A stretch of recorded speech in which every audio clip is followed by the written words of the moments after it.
Belvédère.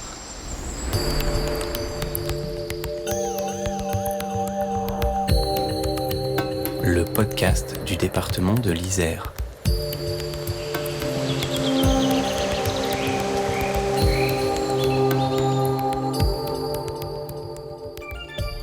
C'est un métier qui fait rêver les enfants. Vétérinaire. Roberto Alciati et Hugo Janet ont décidé de l'exercer en milieu rural dans le Trièves à Monestier de Clermont. L'un a été formé à Turin et l'autre à Lyon.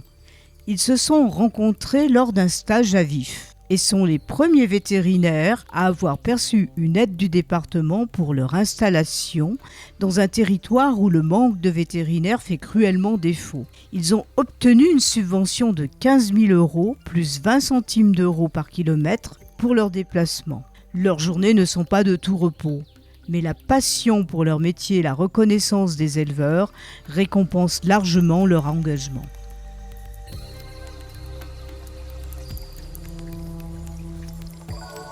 Je m'appelle Roberto Alciati, je suis très heureux d'être installé ici, surtout pour la gentillesse et la volonté des éleveurs d'installer un vétérinaire rural.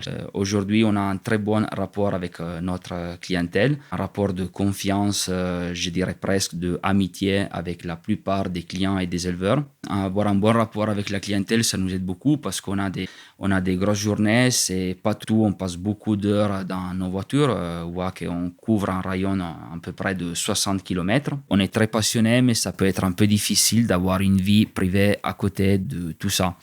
En tout cas, c'est tout à fait une passion de faire ce métier. Moi et Hugo, on est heureux d'être installés en Isère, d'exercer ce métier et de donner service aux élevages et aux éleveurs du secteur.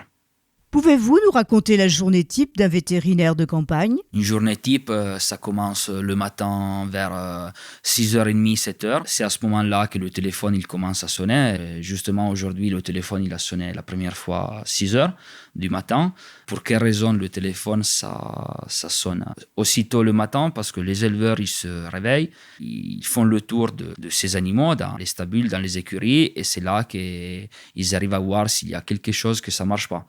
Le matin, souvent, on a déjà des visites programmées. On essaye chaque jour de programmer des visites. C'est les vaccins, c'est les prises de sang, c'est les visites sanitaires. Et un vétérinaire, il essaye de rester d'astreinte seulement pour faire les urgences. Et aujourd'hui, on arrive à être occupé à plein temps, tous les deux vétérinaires. On a même un souci, c'est qu'on n'a pas assez de temps pour faire les visites ordinaires. Souvent, à midi, on n'est jamais rentré au cabinet ou chez nous. On s'arrête déjeuner soit dans des boulangeries, soit on achète des sandwichs, on déjeune sur nos voitures. L'après-midi aussi, ça continue avec des visites.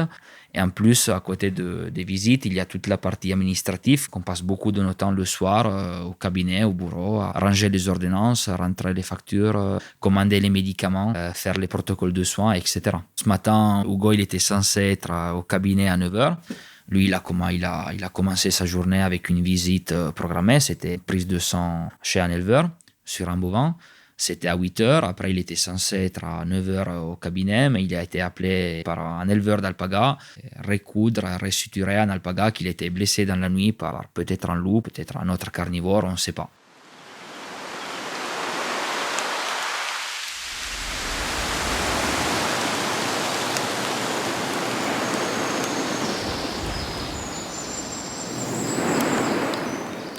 Bonjour Hugo, vous venez tout juste d'arriver au cabinet alors qu'on avait rendez-vous à 9h.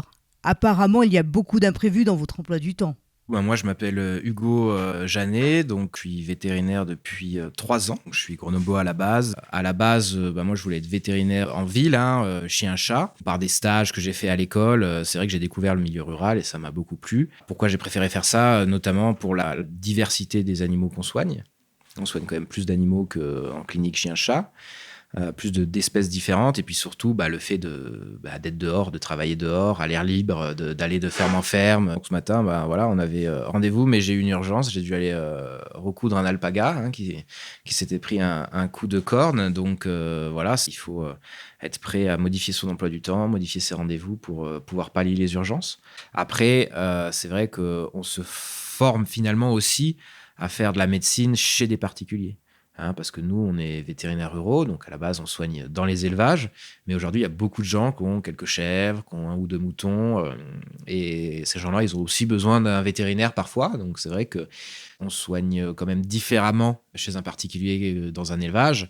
Il faut aussi un peu prendre en compte tout ça et se former sur une approche différente du métier, quoi. Voilà. Un vétérinaire de campagne a-t-il d'autres soucis qu'un vétérinaire de ville? En quoi le métier est-il différent?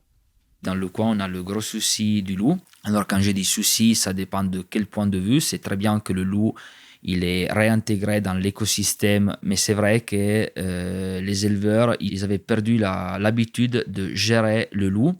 Et donc, ils sont en train de réapprendre à gérer le loup. Et des fois, ça peut poser des soucis.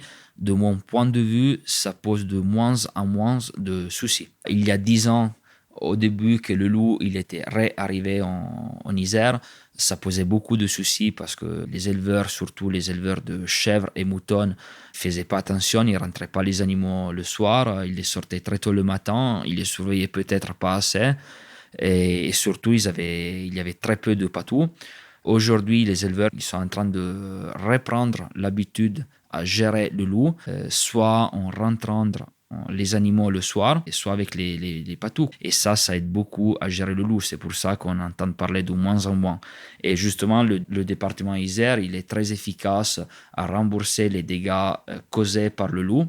Que ça fait aussi que justement, quand les éleveurs ont des pertes, ils sont rapidement remboursés pour ces pertes. Disons que tous les éleveurs qui n'arrivent pas à faire de la vente directe et qu'ils destinent sa viande et son lait à la grande distribution, c'est vrai que ça pose des soucis au niveau économique parce que ça fait moins de ressources, moins de rentrées dans les fermes. C'est pour ça que nous-mêmes, moi et Hugo, on essaye de pousser beaucoup les éleveurs à faire de la vente directe et valoriser ces produits parce qu'on voit très bien que les élevages les plus proches de Grenoble, on a un grand rayon d'exercice, on a des élevages très proches de la ville. Et ces élevages-là qui font de la vente directe, ils arrivent à vendre à la ferme tous ces produits. On voit très bien qu'au niveau financier, c'est tout à fait mieux pour les éleveurs. Il y a plus de rentrées, plus de ressources. Et du coup, les animaux, c'est triste à dire, mais finalement, sont mieux soignés parce que tous ces éleveurs-là, ils ne se posent pas le souci d'appeler le vétérinaire chaque fois qu'il y en a besoin. Et la vente directe dans tous les élevages, pas seulement en Isère, mais je pense partout en France et partout ailleurs, on espère que c'est l'avenir. Le gros souci de nos métiers, c'est que je ne dirais pas qu'une fois sur 2, les éleveurs, ils appellent trop tard, mais une fois sur 3, peut-être, les éleveurs, ils se posent toujours la question d'appeler le vétérinaire parce que ça fait plus de frais dans les élevages.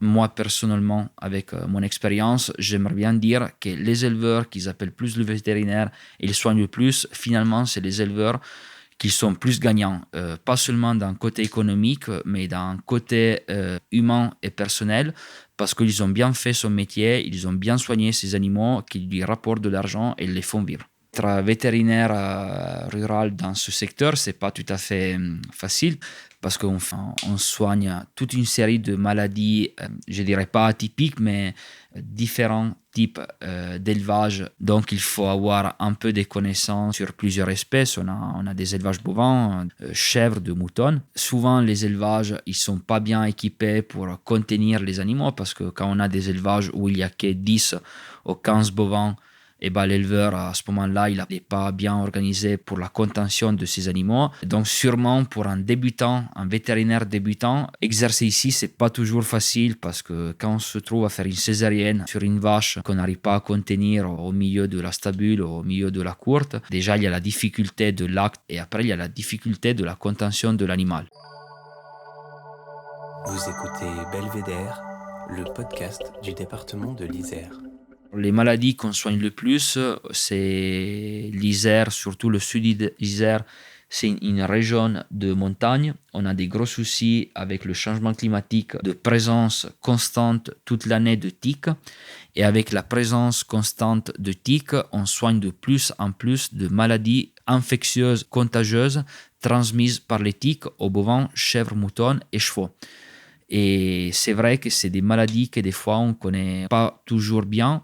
En plus de tout ça, il y a un rôle de surveillance de toutes les maladies catégorisées, donc de toutes les maladies zoonotiques, les maladies infectieuses, contagieuses pour l'homme, et de toutes les maladies dangereuses pour les élevages. Des jours, on a des visites pas ordinaires, un bovin avec une hernie abdominale. On avait choisi avec l'éleveur d'essayer de l'opérer.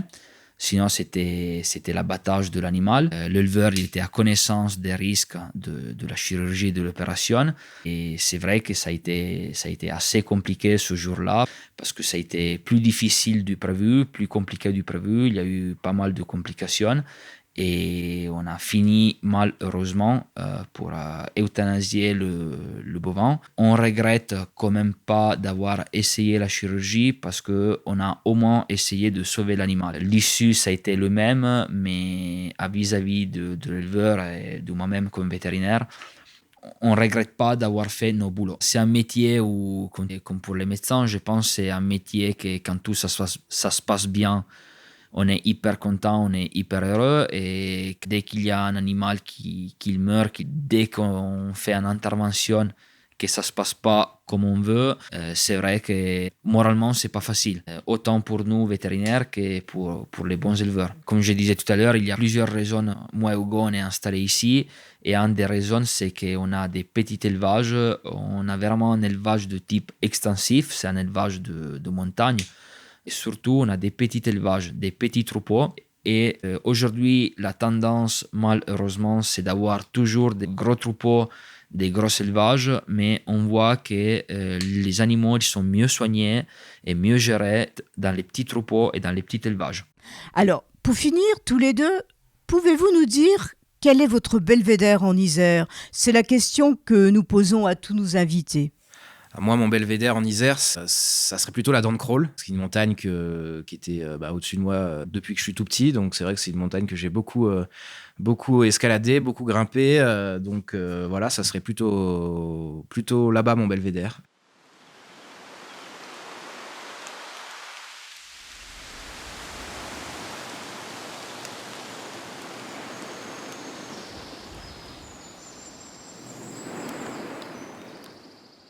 Donc, mon belvédère en Isère, c'est sûrement en place. Ça s'appelle le gratin dauphinoise. Et comme tout Italien qui aime la bonne cuisine, je suis tombé amoureux de ce plat.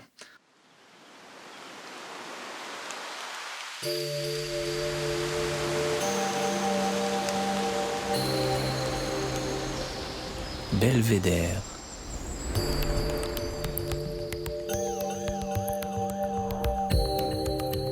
Le podcast du département de l'Isère.